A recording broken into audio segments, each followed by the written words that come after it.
Good afternoon plus two class. बेटा जी हम कर रहे थे concentration unit of the solution कि सॉल्यूशन की कंसंट्रेशन को कैसे मेजर किया जाता है।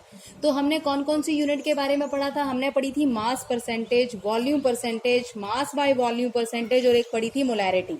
तो मोलैरिटी में हमने आपको बताया था कि it is defined as number of moles of solute dissolve per litre of solution. 1 litre solution में कितने नंबर ऑफ मोल्स घुले होते हैं उसे हम कहते हैं मोलैरिटी।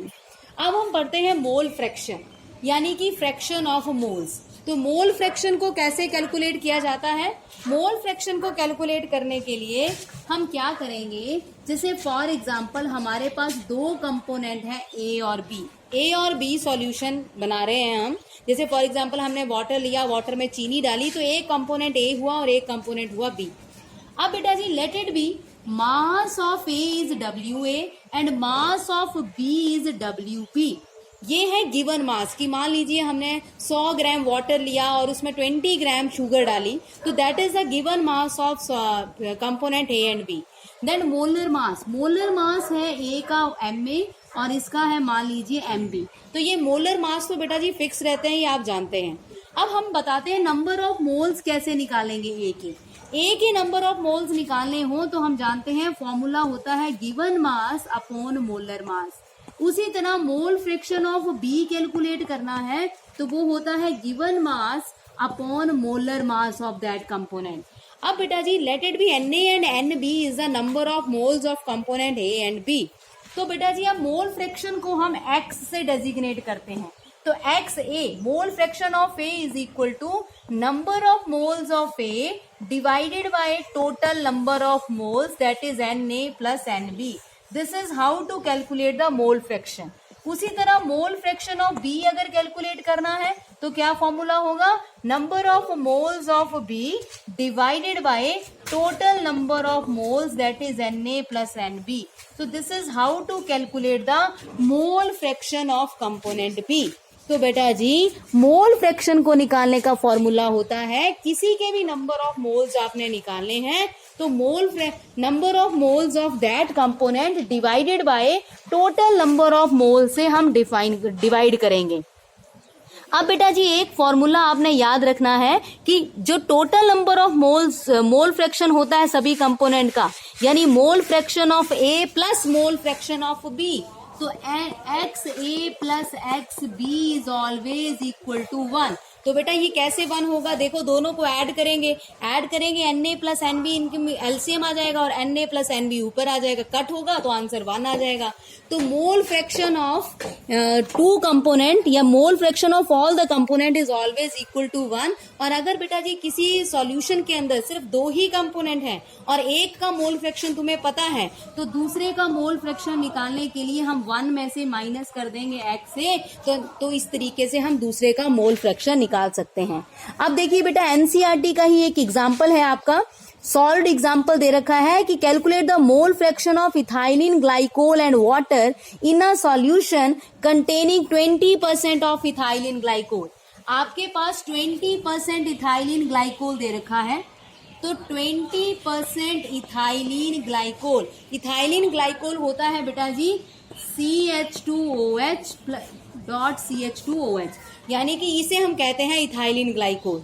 तो इसका मॉलिक्यूलर फॉर्मूला होता है सिंपली C2H6O2, इसे हम कहते हैं इथाइलिन ग्लाइकोल। तो बेटा इसका अगर आप मॉलिक्यूलर मास निकालेंगे तो आप जानते हैं कार्बन का मॉलिक्यूलर मास 12 होता है, 12 को 2 से मल्टीप्लाई करेंगे, हाइड्रोजन का 1 को 6 से मल्टीप्लाई, ऑक्सीजन का 16 इंटू 2 तो टोटल इसका मॉलिक्यूलर मास आ जाता है 62। अगर 20% इथाइलिन ग्लाइकोल बाय मास दे रखा है तो what is the meaning of mass percentage, what do you mean by it, mass of ethylene glycol कितना होगा, बोलिए मास ऑफ इथाइलिन ग्लाइकोल कितना होगा, कितना हो जाएगा 20 ग्राम। देन मास ऑफ वाटर कितना आ जाएगा, क्योंकि टोटल मास सॉल्यूशन का बेटा जी 100 ग्राम रहना है तो मास ऑफ वाटर कितना हो जाएगा 80 ग्राम। अब बेटा जी मोल फ्रैक्शन निकालेंगे इथाइलिन ग्लाइकोल के तो number of mole fraction of ethylene glycol is equal to given mass divided by molar mass. उसी तरह वाटर के मोल फ्रैक्शन निकालेंगे, given mass divided by molar mass.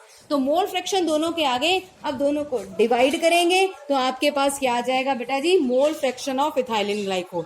तो मोल फ्रैक्शन ऑफ, अगर ethylene glycol निकालना है तो कैसे निकालेंगे, जो इसके नंबर ऑफ मोल्स है C2H6O2 divided by number of moles of ethylene glycol plus number of moles of water, दोनों को ऐड करिए, ऐड करके आंसर निकालिए, ये मोल फ्रैक्शन आ जाएगा। जब एक का मोल फ्रैक्शन आ गया तो वाटर के मोल फ्रैक्शन निकालने के लिए क्या आएगा, 1 minus mole fraction of ethylene glycol. इस तरीके से बेटा जी कोई भी क्वेश्चन अगर आपको मोल फ्रैक्शन से रिलेटेड आता है तो आपने इस तरीके से इसके मोल फ्रैक्शन निकालने हैं। दूसरी कंसंट्रेशन यूनिट है बेटा जी पीपीएम, जिसे हम कहते हैं पार्ट्स पर मिलियन। अगर बेटा जी कंसंट्रेशन बहुत ही ज्यादा कम है, अगर मान लीजिए बहुत ज्यादा हैवी अमाउंट के अंदर आपने थोड़ा सा सॉल्यूट डाला है, if concentration is very very less, then we will use another concentration unit that is ppm। इसे हम कहते हैं पार्ट्स पर मिलियन। जैसे बेटा परसेंटेज निकाली थी हमने, मास परसेंटेज या वॉल्यूम परसेंटेज, वो था कि अगर 100 ग्राम का सॉल्यूशन है तो 100 ग्राम सॉल्यूशन के अंदर कितने पार्ट जो है वो सॉल्यूट के प्रेजेंट है, उसे हमने कहा था मास परसेंटेज।